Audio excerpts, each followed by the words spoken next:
Why do some adults or even senior citizens still have acne? And find out how you can outgrow and outwit acne and keep your complexion unblemished.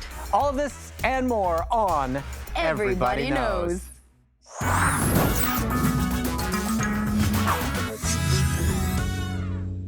This is the type of cutie that you don't want to have anything to do with. And Mike, I'm not talking about you, don't worry. Okay. Cutibacterium, as the name says it all, is a type of bacteria present on our skin. And under certain conditions, it can contribute to acne development. And if you think contending with acne is just an angsty and anguishing phase for the adolescents and young adults, you've clearly underestimated the damaging capabilities of this dreaded bacteria. And when this bacteria decides to overstay and go far and wild, that's when it inflicts a major toll on the overall well-being of its victims. Hey, thanks so much for joining us on Everybody Knows. And to share his medical knowledge and insights on acne is Dr. Paul Yow. Come on out, Doc. Come on out. Welcome to the show. Thank you. Everybody loves a sharp-dressed man. Thank you. Nice to meet you. Mike. Nice to meet you. Nice to meet you. Thanks for having me here. Oh, you're most welcome. Thanks for coming. So, doctor, what are the causes of acne? Well, so acne has a few causes. They can be grouped in biological, environmental, even lifestyle factors. But when it comes down to it, there's four main things that trigger acne. So the first is that there's an overproduction of sebum from your oil glands. Yeah. Your dead skin cells somehow get trapped inside there. Cutibacteria then starts to get trapped in with the dead skin cells and inflammation occurs. And that's the four-step process that how we think acne actually happens and forms. Yeah. Right. I remember being in school growing up. Some kids had a ton of acne, some kids didn't have any. I was lucky.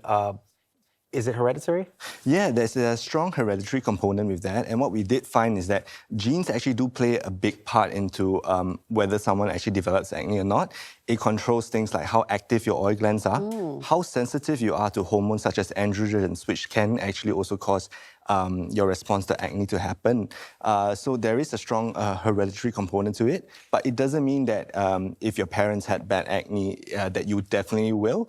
There are other things like maybe the environment, like stress and all that, that does help to trigger acne that comes on like that. All right. Well, hey, we got a couple guests to bring out. Yes, we do. He used to be an boy who had his fair share of acne woes, and now he's a happily married man to a doctor-cum-content creator. And she's an upcoming Gen Z singer-songwriter making waves with her music. That's right. Let's welcome Joshua Tan and Shazza. Yay. Hey, guys. Hello. Thank you. Wow, welcome to the show. For having us. Oh my goodness, thank you so much for coming. Yes. Have a seat, have a seat. Okay, so Joshua, Shazza, without taking a close look up at like your face, is acne an issue for you guys? Do you think about it? You can take a close-up. No worries. Come, zoom, zoom, zoom, zoom. Zoom, zoom, zoom, zoom. I got makeup on, so I don't mind. But to be honest, thankfully, as I've grown older, I actually face less acne issues. But when I was in secondary school, I remember I would have like huge acne, and they would always appear along my lips. And it's so hard to squeeze. It's the most painful part, right? So painful. Yeah. And actually, I don't want to spoil the show, but getting into it, that's my biggest regret. Right. Is squeezing my acne and squeezing my pimples because I have scarring from that. Not on my lips, but on my cheeks. I tried all sorts of creams. I tried even different pH soaps to try to ease the body acne. But it was rough. It was really rough. Especially at that age, it's just like the confidence and everything, right? Had nothing. How about you, Shazza? Oh, yeah, it's been a long journey. We are very good friends, me and Acne. Yeah. I The think kind of because- friend you don't want to have. I don't know, but you have to accept it. I think for me, it's definitely genetic. So I know my brother and my dad had it really bad when he was younger too. So for me, I saw my older brother going through it, and I was like, okay, I have to mentally prepare myself. This might hit me as well, and it did. You know, so like when I was in secondary school, it wasn't that bad. Like it was there, but then it got better in poly, and then it came back. I think the worst I've ever had it last year actually. Wow. I think that was a hormonal imbalance. So I've already been dealing with hormonal acne. So every time it's close to the time of the month, it gets really bad. But this was an extended period of time. So I went to a dermatologist and I decided to they offered me antibiotics. It kind of helped. It's still something I'm dealing with. So have not figured out how to combat it, and it's kind of frustrating that it's still plaguing me at this age. But I'm also hoping that with time, Hopeful. like, 'cause- hopefully, yeah. Don't worry. No, I know some people in their 30s who still have acne. Oh, that's well, there goes the hope. Okay. I'm just kidding. But yeah, I mean, we shall see. I mean, at the end of the day, it's part and parcel of Yeah. life, So I have a question for Dr. Paul. So I always hear that nutrition plays a big part on our skin. Yeah. and What you put potentially in. acne. Yeah. So stuff like mala or like fried food or like chips. All the good stuff, right? All the good Ice cream. That was his burning question. Is it true? Is there any link with nutrition and skin clarity? What they've found in the studies is that patients that were on a low GI diet, that they did have actually fewer acne lesions than patients that were on an uncontrolled diet. But again, we do have some patients that like, no, it doesn't bother me at all. So there is also a component where, it could be. So, there are many topical creams that are on the market. How do you know which is the best for you or what works for your skin condition? That's a really good question. I do think that a part of it does come down to the individual itself as well and how you react to certain creams or skincare products. But I think what we can do is look at some keywords to help identify what might be useful. So if you're struggling with acne, for example, then keywords are, you might want to look out for things like salicylic acid in your cleanser or benzoyl peroxide. They are things that help to combat against acne. If your skin is a bit more on the dehydrated side, then you may want to look for things like hyaluronic acid, for example, to help boost and give that hydration level into your skin. Because again, if you're too dehydrated, your skin will produce a lot more oil, and then that starts the whole process for acne all over again as well. But at the end of the day, there is a bit of a trial and error process to it. And sometimes what your friend recommends, again, try a small sample and see if you react to it. If you don't, then that's great. And if it improves your skin, carry on. But if you do get a bad outbreak, you get a rash, you get a flare of your acne with it, then maybe it's time to take a step back and then go back to what you were using previously. I can't remember for the life of me the name of this particular cream, but whenever I get a breakout somewhere and when I use this cream, what it does is it dries it out, and it dries it out quick. There are a few creams that do that, and they do help. So there's things like, for example... But you can't use too much of it, right? Yes, if you overuse the creams, the treatment can then become the poison as well. So it's about finding the right balance, and that's why you should, go see someone that is experienced in dealing with this. So that it is a fine line, because a lot of the acne treatments, they do tend to decrease the oil production. Is that bad? Sebum is in and of itself is not bad. Your skin uses it and produces it to keep itself lubricated as part of the skin barrier as well. So if it's too dry, your skin naturally will try and fight back and produce more of it, and that's where you can get things such as acne developing. Or if the barrier is destroyed, that's where you can get things like skin infections that come up and crop up. You know what? Pimple patches are, something that I think a lot of people are using now, and they, Yeah, there are different pimple patches around, so not all are the same. Some have medication inside of them, like say the salicylic acid. Some have microneedles as well. Are those good? They are useful to a certain extent. Hydrocolloid patches are quite useful for the acne that has some of them that burst a bit and there's a bit of pus, a bit of blood, there's a bit weeping, because it does help to dry it out to prevent further infection from coming in. But it may not do anything on like deeper pimples, or if you have a bit of cystic acne that forms. Just applying something on the surface like that may not help as much as you think. Those with the needles that you mentioned, they can help to deliver medication a bit deeper into the acne itself. Sorry, Dr. Paul, I do want to pick your brain, because Mike also mentioned a bit to do with acids. Yes. So based on my understanding, quite a few people actually try acids on themselves, even unprescribed. What kind of percentage is like safe? Because I know it can go from 3 to like 8%. I think in Singapore, HSA and MOH, they are quite good on that. They're quite on it. So when they find products that are a bit too strong to be sold over the counter, they actually come down quite harsh. So in Singapore, I think we're all quite safe. But if you're going overseas to buy it, then that's where I think you need to be on the lookout for it.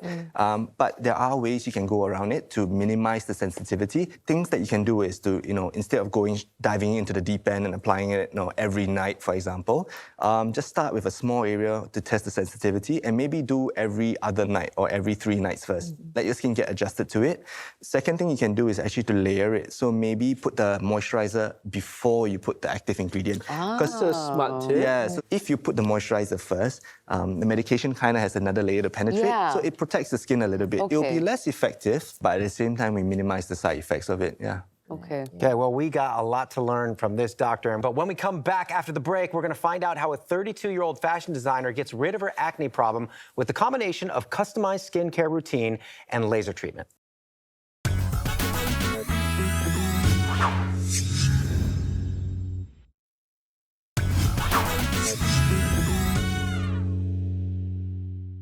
Welcome back to Everybody Knows. Great to have you here with us. We're talking about acne. Fashion designer Vanessa Fong started developing acne on her forehead and cheeks at the age of 14. Though her sister and circle of close friends had good skin, she attributed it to part and parcel of adolescence and growing up. But when acne continued to be an annoying problem, which she had to struggle with way too often, even in her 20s and early 30s, Vanessa decided to seek professional advice and treatment. I'm happy that my acne has cleared up. I feel much more confident now. 32-year-old fashion designer Vanessa started developing acne on her forehead and cheeks at the age of 14, and that made her very self-conscious and affected the way she looked at herself. So I actually went to see a normal doctor, and the doctor just prescribed me antibiotics and this cream. My face did clear up a little bit. But I still had problems with acne because it would always come back. It was just unpleasant to look at. It was like many bumps. So I did feel very insecure about it, and being in an all-girls school, I did not feel as good as the other girls in the school. So like in my clique, it was only me with the acne problems, and like their skin was all flawless. So that definitely affected me. I just felt lesser than them in that sense. It did not help that my sister also had good skin. But I wasn't jealous. It was more like I look at her with envy. So I'm just like, oh, she's blessed that she has good skin. And I was just trying to figure out how to fix mine. My dad had oily skin, and then I felt like I also had oily skin. But for my sister, she was more like my mom in that sense. They both have like nice, not unoily skin. Vanessa does not subscribe to the belief that eating certain types of food may trigger or aggravate her acne condition. As such, she still gets to enjoy her intake of spicy meals. That was just about last year when I decided to seek help, because I started to have the flare-ups again as an adult, like a lot more. And it reminded me of when I was 14 again. I had like huge acne popping out on my face, on my forehead, on my chin. I definitely felt demoralized that it did not go away as what I expected it. I always pictured like my skin to be flawless after that, but it just did not happen that way. So I'll still have like flare-up and like scars or like enlarged pores from the acne problems. So the treatments we did was actually, he prescribed me some topical cream, and I actually did some like laser. So then that actually helped. I feel a lot better now. I feel more confident with my skin texture. I think it can be better still, but it's a lot better than how it was just a few years ago. Wow. Actually, her skin looks really good now. Yeah, but what was her skin condition like when she first consulted you? So like she mentioned, she was having a few more bumps again, mainly along the jawline as well, and a little bit on the forehead as well. That jawline thing, can I just say, it's very interesting because when we had to use masks, I started to, develop acne on my jawline. The contact points. And it just wouldn't go away. And it went on for about a year and a half. It's probably a few factors. One is friction itself. So again, if you're using something that's a bit too harsh, or if you're having to, front-facing jobs, and stuff where you're having to wear a mask for prolonged periods of time, definitely there's going to be a lot of friction that's happening in and out. And if you're somewhere in a place that's not well ventilated, it can get quite humid as well, and that can also, cause you to secrete more oils and damage your skin barrier that way. I've been meaning to ask, with Shazza's condition, is she going to outgrow this? I mean, is this going to... You do go through cycles, and unfortunately for ladies, because of the menstrual cycle, the hormonal levels do fluctuate. So ladies, unfortunately, do struggle with hormonal acne a lot more than men do. But that's not to say there's nothing we can do about it. There's a lot of things we can do, from topical creams, oral antibiotics, isotretinoin, like you mentioned earlier, that can help control the various causes of acne, including the hormones itself, and it can get better. For me personally, just to jump on that, like, because I think as I have learned that it goes back to like my hormonal problems and whatnot, I've learned to try and target that instead of like the acne itself. So like, for example, now every night I drink spearmint tea because I've read up about it, and like it does help a lot of people who are dealing with hormonal acne. I have seen an improvement with that, like primrose oil as well, So certain things that I can consume that might help to, balance out my hormonal levels and everything. That's my approach now. Yeah. Under what circumstances would you consider acne to be severe? Okay, so if we're just talking in general, how we grade the severity of acne, so things like if it's just comedones, the open or closed comedones, that will probably be somewhere a bit more towards the mild end or moderate end of the spectrum. The next one would be if you start developing, these red bumps that appear, that will be tending towards more moderate to severe acne. But again, there is a very strong emotional and psychological component to this.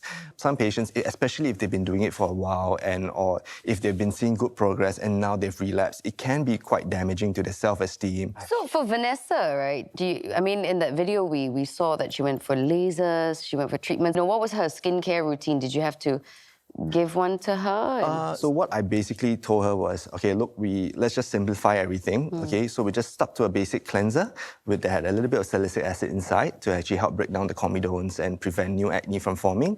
I told her to stick to a basic moisturizer, something that she could tolerate throughout the day, but at the same time, something that she would use. Because sometimes when the moisturizers are a bit too thick or too cloying, we tend to go without it. And, that, again, can have a reverse effect. The last thing I told her was, get a good sunscreen that, again, she could tolerate, she could like.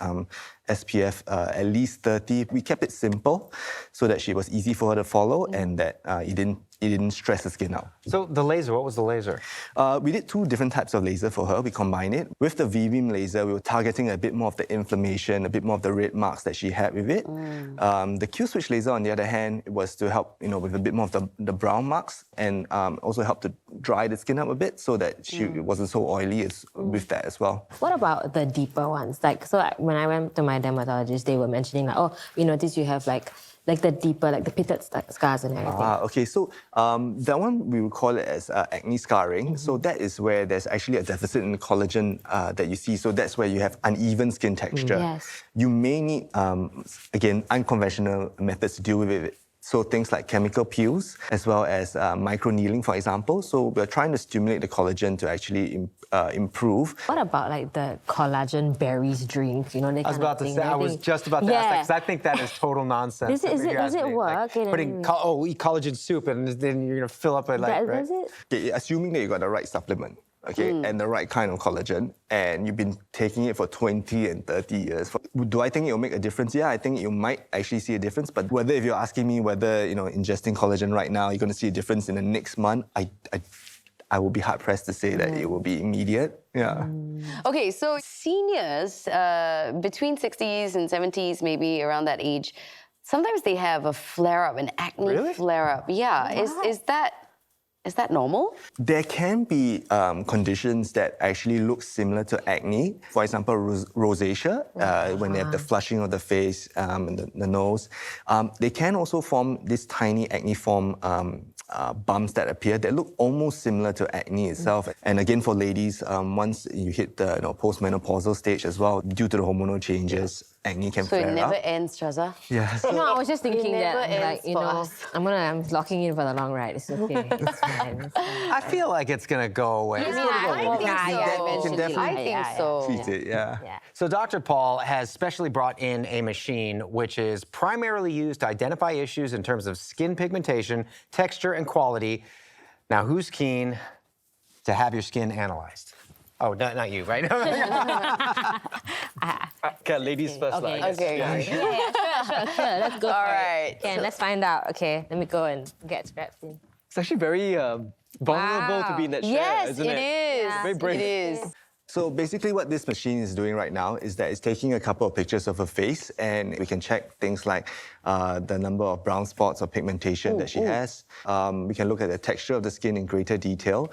How are you doing, Shazza? Do you have any questions about what's going on since your eyes are closed? It's Oh, she can't weirdly, talk. Her chin's on there. it's weirdly therapeutic. Is it? Yeah. Okay, so what does this machine, say about Shazza's skin condition? We get to see a magnified version of what her skin looks like. There are Okay. some computer things that they will generate algorithms on like the percentile of where she stands in the demographics that she has. Okay. Oh, is it done? Yeah, we're done. Oh, my bad. Okay. We're just gonna leave you there at the end of the show. Take a nap, take a nap, take a nap. All right. So maybe That's can so we cool. have a quick look and zoom in? Yeah. So, I mean, what we can see is that there are some, dilated pores, and there's definitely some active acne as well. There's some red marks that we can see on the pigmentation. So what would you say needs to be done to help improve her skin condition? So, for patients with acne, when they come and see me, I mean, for me, my main goal is really trying to stop the acne from coming up. Yes, we can look at things like fixing the texture right now, improving the scars with microneedling and all that. But if we are not dealing with the root cause of why the acne is coming up or minimizing the chance of it coming up, it's just going to be a cycle where you're just chasing your own tail. It just keeps coming up again. All right, we're gonna go for a short break, but when we come back, we're gonna play our favorite game. Don't go anywhere.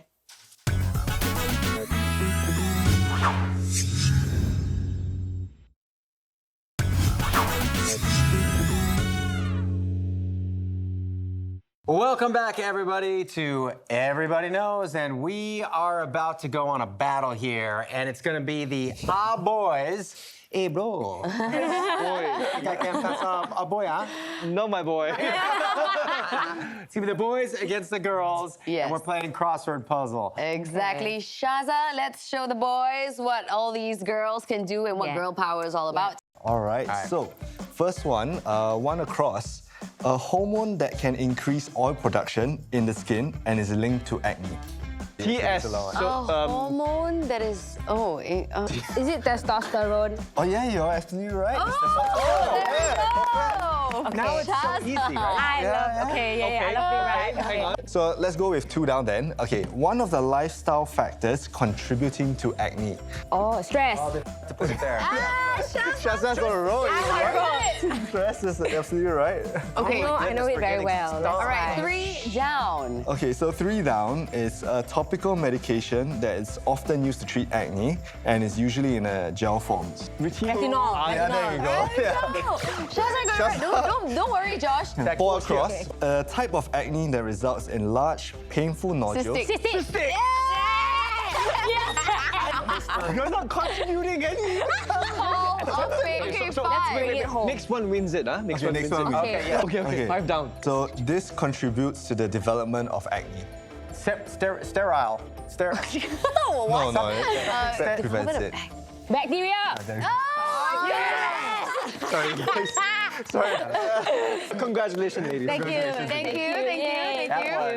Well, Shazza and Josh, it's great having you guys on the show. We've really enjoyed your company. And Doctor, we really you so much appreciated for you having and me. all your wealth of knowledge. And we hope that you guys have enjoyed our show and learned something. Till next time, I'm Mike Kasem. I'm Catherine Robert. Take care and see you soon.